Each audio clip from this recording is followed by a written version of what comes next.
Assalamualaikum warahmatullahi wabarakatuh.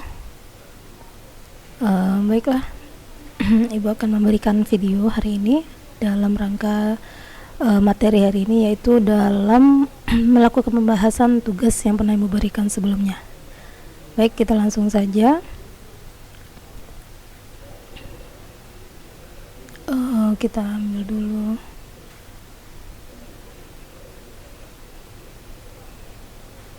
Baik, sebelumnya kita akan ada tugas ya dengan menggunakan logarithm.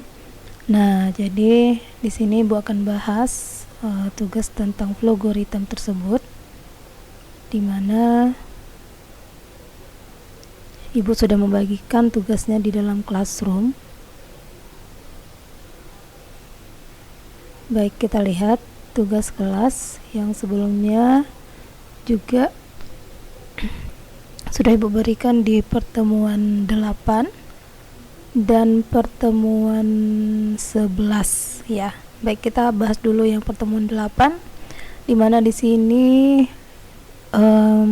tugasnya adalah buatlah flowchart menggunakan logarithm untuk pencarian pertama luas segitiga, yang kedua luas persegi panjang. Nah, oke, sudah anak-anak berikan ya. Baik, kita coba langsung buka saja logarithmnya. Oke, jadi di sini Ibu ambil aja yang udah Ibu buat ya. Nah, di sini langsung pembahasan tugas algoritma. Nah, untuk luas segitiga. Nah, oke. Coba perhatikan di sini. Nah, di sini Ibu sudah membuat flowchart dari segitiga, luas segitiga. Nah, di sini pasti kita mulai dengan main dulu ya, karena ini awal. N itu adalah penutup. Jadi untuk membuat flowchart itu adalah ada awal dan ada penutup. Dan kemudian di sini kita nih ya. Nah, ini dia, yaitu declare. Nah, declare itu adalah kita mendeklarasikan apa saja variabel yang kita gunakan. Nah, kenapa kita harus mendefinisikan variabel? Karena variabel itu adalah menyimpan nilai di dalam memori komputer. Nah, jadi variabel itu harus didefinisikan ya. Nah, apa yang kita perlu definisikan?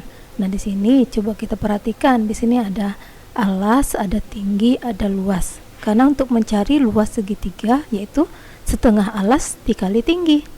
Berarti ada variabel untuk menyimpan alas, ada variabel untuk menyimpan tinggi, dan ada variabel untuk menyimpan luas. Nah, seperti itu. Sehingga kita buat di sini yaitu alas, tinggi, luas. Di sini tipenya jangan lupa setiap variabel itu memiliki tipe data. Di sini tipenya kita buat adalah integer. Integer di sini adalah bilangan bulat ya. Oke. Nah, untuk membuat ini terserah ya. Saya mau kasih A, saya mau kasih B, saya mau kasih C, boleh. Mau kasih tulisan alas, tinggi, luas juga boleh. Itu terserah. Kita okekan. Nah, kemudian berikutnya kita inputkan alas. Nah, di sini ya. Nah, di sini input. Jadi input alas kita ambil input, kemudian nah, untuk menginputkan alas seperti di sini, nah ini nggak bisa digabung. Kalau ini masih bisa digabung ya, untuk definisi variabel seperti ini masih bisa digabung dengan menggunakan koma. Tapi untuk menginputkan datanya, data apa? Data dari variabelnya ini ya, itu nggak bisa digabung, harus satu-satu. Yaitu kita buat aja alas, nggak pakai kata input ya, alas saja. Kemudian ambil lagi simbol input. Kemudian kita letakkan di sini atau kita tuliskan di sini tinggi, karena itu variabel yang kita gunakan. Dan kalau bisa hurufnya juga diperhatikan ya. Kalau alasnya tulisannya huruf kecil semua, juga inputnya juga harus huruf kecil semua. Kalau tingginya huruf kecil semua juga, ini juga harus. Tapi kalau kamu buat di awalnya T-nya T besar, berarti juga di sini harus pakai T besar seperti itu. Karena di sini dia bersifat case sensitif, artinya huruf besar dan huruf kecil itu dibedakan. Nah, kemudian setelah kita input alas, kita input tinggi, kemudian kita proses ya. Ini kita klik proses buat di sini luas. Nah, kenapa dibuat luas? Karena kita sudah mendefinisikan pertama tadi ya, kita definisikan luas itu sebagai variabel untuk menyimpan luas, sehingga nanti bisa kita panggil lagi. Luas sama dengan setengah kali alas kali tinggi. Oke, kemudian kita tampilkan luasnya dalam bentuk output. Nah, ini ya, dalam bentuk output. Nah, ini output luasnya. Yang dipanggil adalah luas karena nilainya di sini tersimpan dalam bentuk luas, yaitu ini prosesnya. Proses ini dari mana? Dari ini variabel A dan variabel B, ya. Nah, kemudian di sini output luas. Nah, kemudian berakhir. Kita jalankan. Kita masukkan 8. Kita masukkan 2. Hasilnya adalah 8. Karena 8 dikali 2 setengah ya tadi ya, setengah kali alas kali tinggi ya, setengah kali 8 kali 2. Tentunya setengah yang didahulukan itu adalah kali dulu ya, sehingga hasilnya 8. Atau cek lagi ya, kita masukkan dengan nilai yang berbeda, 50 kemudian 2 ya, hasilnya 50. Setengah dari 100 itu adalah 50. Nah, seperti itu ya. Nah, jadi itu adalah mencari luas segitiga. Oke, mudah-mudahan bisa dipahami ya. Oke, berikutnya Ibu lanjut untuk membahas tugas kita berikutnya, yaitu luas persegi panjang. Nah, ini juga. Nah, di sini coba perhatikan. Di sini kita jangan lupa juga untuk mendefinisikan variabel. Variabel memiliki tipe data ya.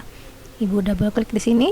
Jadi didefinisikan di sini adalah P itu menyimpan nilai panjang, L menyimpan nilai lebar ya. Satu lagi buat luas. Jadi nilainya di sini tipe datanya adalah integer. Oke. Nah, kemudian diinput satu-satu ya. Jadi jangan diinput berbarengan, karena kalau berbarengan dia nggak mau. Misalnya di sini. Nah, dia langsung error ya. Jadi dia nggak mau. Kalau inputnya harus satu-satu.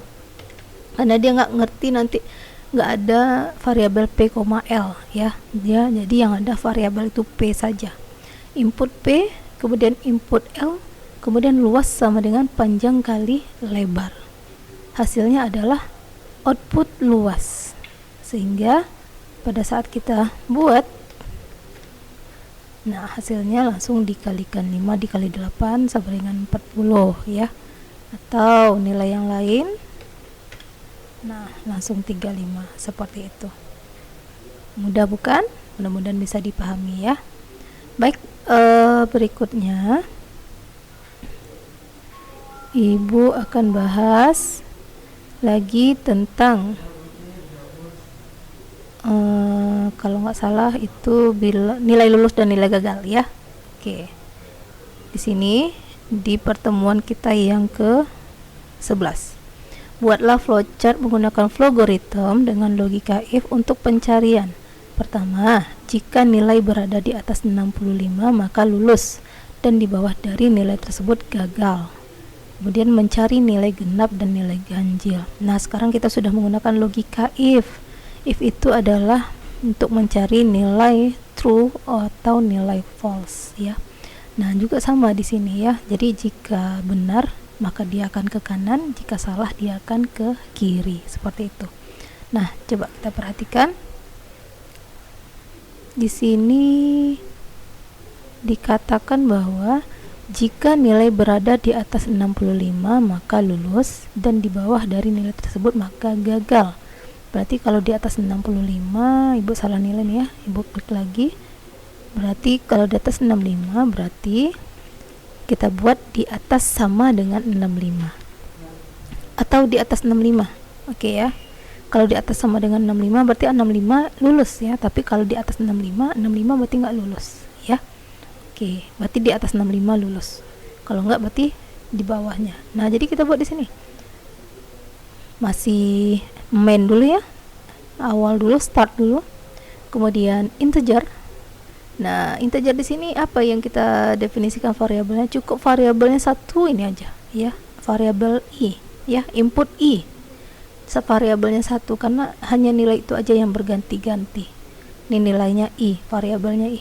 Terus kalau kamu buatnya pakai a atau kamu buatnya dengan menggunakan angka atau apalah kata-kata yang lain terserah, ya, nggak masalah. Yang penting tipe datanya integer. Oke. Nah, kemudian kita input i.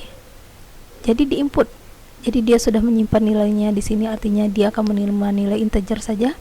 Kemudian diinputkan i, diinputkan nilai tadi. Ya. Kemudian dibacanya. Nah, di sini if, ya, dibaca di sini. Jika i di atas 65, maka true. Jika nilai true apa? Outputnya lulus. False, outputnya gagal. Makanya ke kanan, ya. Jika nilainya benar, lulus. Kemudian nilainya salah, gagal, seperti itu. Nah, kemudian berakhir di sini, ya. Oke, kita cobakan 65. Nah, 65 gagal. Kenapa? Karena nilainya di atas 65. Atau kita cobakan yang lain, 52 misalnya, ya, gagal juga. Atau kita cobakan di atas dari 65, 78 baru lulus. Nah, ini logika yang kita pakai. Ini hanya logika sederhana, yaitu jika hanya ada satu kasus hanya true dan false saja. Oke, berikutnya mencari nilai genap dan nilai ganjil. Oke, kita langsung untuk berikutnya mencari nilai genap dan nilai ganjil. Nah, ini dia, ya. Coba perhatikan di sini. Nah, di sini pastinya pertama harus kita buat start dulu, ya. Kemudian di sini ada a. Nah, kita buat variabelnya cukup satu saja, yaitu variabelnya itu adalah variabel a. Jadi kamu harus memikirkan dulu kira-kira saya butuh berapa variabel untuk membuatnya. Kalau misalnya kayak tadi mencari segitiga, berarti ada luasnya, berarti ada menyimpan nilai luas, ada menyimpan nilai alas, ada menyimpan nilai tinggi, berarti 3 variabel. Kalau bilangan setengah tadi itu udah kewajiban, maksudnya sudah memang rumusnya seperti itu, ya, tinggal dikalikan aja dengan setengah. Nah, kemudian di sini kita udah membuat variabelnya, disimpan dalam bentuk integer, hanya variabel yang satu aja, yaitu a. Kemudian input a. Nah, kita inputkan nilai a. Sekarang kan kita hanya mencari nilai genap dan nilai ganjil. Maka keputusannya, nah ini decision artinya, ya. Keputusannya itu adalah di sini letak if-nya. Decisionnya seperti apa? A mod 2 sama dengan 0. Nah, jadi untuk mencari nilai ganjil dan nilai genap itu kita menggunakan rumusnya adalah mod. Mod ini adalah sisa pembagian. Sisa pembagian itu artinya jika nilai genap pasti nggak ada sisa pembagian, yaitu 0, tapi jika nilai ganjil pasti ada sisa pembagian, seperti itu. Contohnya begini, misalnya a mod 2, nilai a ibu masukkan adalah 4. 4 mod 2 artinya 4 dibagi 2, hasilnya adalah 2, tetapi nggak ada sisa, ya, berarti sisanya adalah 0, sehingga nilainya adalah true, yaitu muncullah outputnya genap. Misalnya yang ibu masukkan itu adalah nilainya 3 mod 2, apakah sama dengan 0? Ternyata nilai 3 itu kalau dibagi dengan 2 bersisa 1, ya. 2 hanya bisa dikali dengan 1, nilainya 2, dan sisanya adalah 1. Nah, sisa 1 itu maka adalah false. Itu artinya dia mengatakan ganjil. Atau ibu buat lagi, ya. 9 mod 2. 9 mod 2 itu artinya 9 dibagi 2. 9 dibagi 2 tentunya itu nilainya berkoma, ya, yaitu 4,5, ya, seperti itu. Nah, tetapi kalau kita 9 mod 2 berarti 2 dikali 4 itu ada 8, sehingga sisanya adalah 1, 9, sehingga sisanya di sini menjadi 1, makanya dia ganjil. Tapi kalau 10 mod 2, 10 dibagi 2, 5. Nggak ada sisa ya, sehingga nilainya true. Nah, seperti itu. Nah, oke, coba kita masukkan 66. Nilainya genap. Oke. 675. Nilainya ganjil. 75 dibagi 2, tapi masih ada sisa, ya. Kemudian 121 misalnya, nilainya ganjil. Nah, oke. Jadi itu ya bentuk dari nilai pembagian 2. Atau ada kamu yang membuat nilai bagi 2 sama dengan 0, misalnya ya. Nilai A dibagi 2 sama dengan 0. Coba kita masukkan ya. 51. Makanya ganjil, ya. Atau kita buat 50. Makanya ganjil juga di sini ya. Dan jadi nggak bisa dibuat patokan bahwa selalu nilai A jika dibagi 2 hasilnya adalah 25 ya. Jika 25 berarti dia menganggap itu nilainya ganjil. Nah, seperti yang kita buat di sini. 50 nih ya. 50 dibagi dengan 2 sama dengan 0? Enggak. 50 dibagi 2 itu sama dengan 25. Sehingga nilainya adalah ganjil. Ya, dia hanya menganggap yang bagi hasilnya sama dengan 0. Nah, jadi kita menggunakan nilainya adalah nilai mod tadi ya, bukan nilai bagi 2. Jadi mod itu adalah hasil sisa pembagian. Mudah-mudahan bisa dipahami ya. Baik, udah kita bahas tugas kita.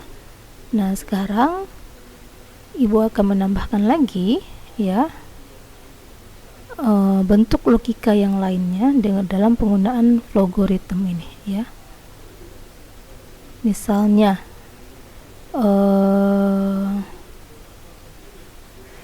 misalnya seperti ini ya.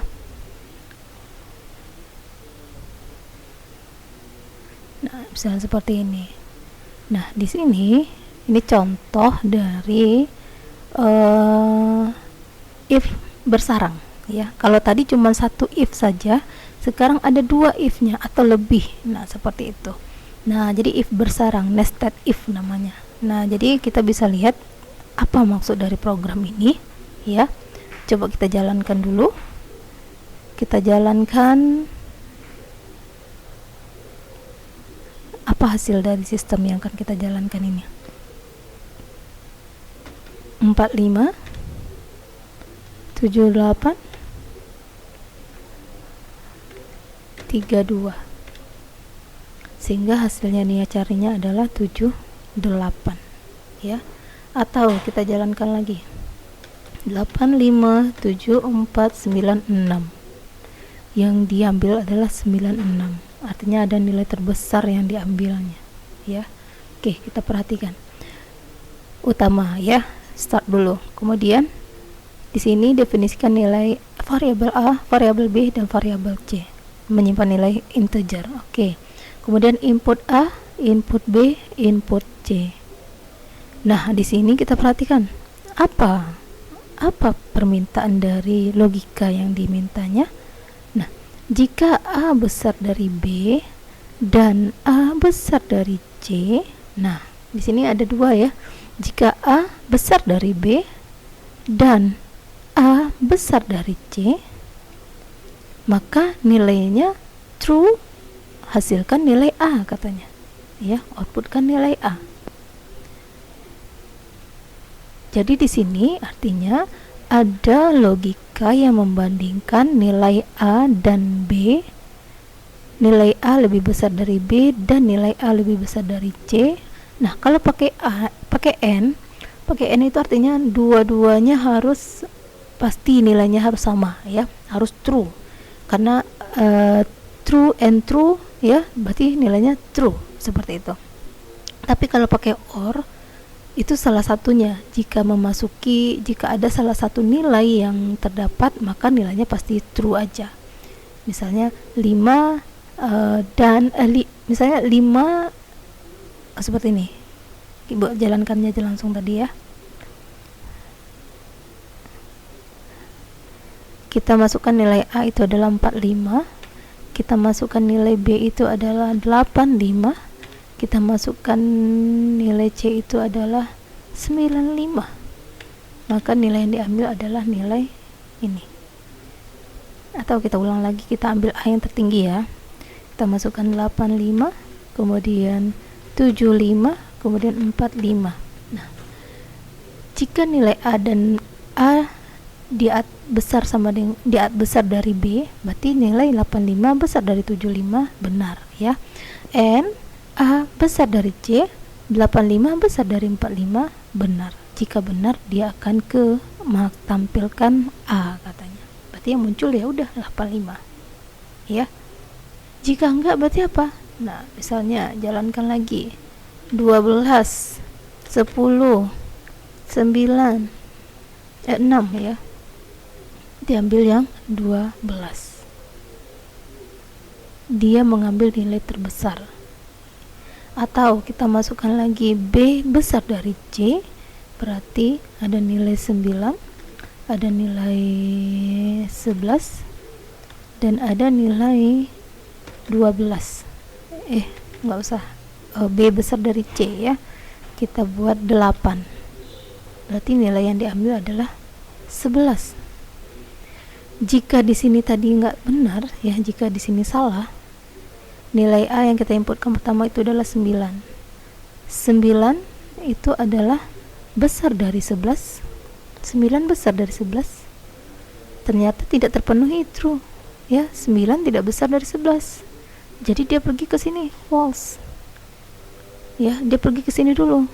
Tapi sampai di sini dia seleksi lagi, dia nggak langsung membaca. Ya, dia seleksi lagi. Nilai B besar nggak dari nilai C? Nilai B adalah 11. Besar nggak dari 8? Jika besar, maka otomatis outputnya adalah C. Tapi jika tidak besar, nilai B lebih kecil, maka outputnya adalah B. Seperti itu. Nah, inilah bentuk dari logika if bersarang atau nested if. Nah, mudah-mudahan bisa dipahami. Jika tidak paham, kurang paham, coba diputar lagi videonya ini. Mudah-mudahan anak-anak ibu bisa memahaminya ya. Oke, baik, sekian dulu video kita hari ini. Mudah-mudahan bisa memahami tugas-tugasnya, dan tugas-tugasnya belum sempat ibu nilai semua, tetapi akan ibu periksa sampai di mana pemahaman Ananda semua. Baik, kalau begitu untuk hari ini ibu memberikan tugas memberikan pembahasan video seperti ini, dan satu lagi ibu memberikan juga pembahasan tentang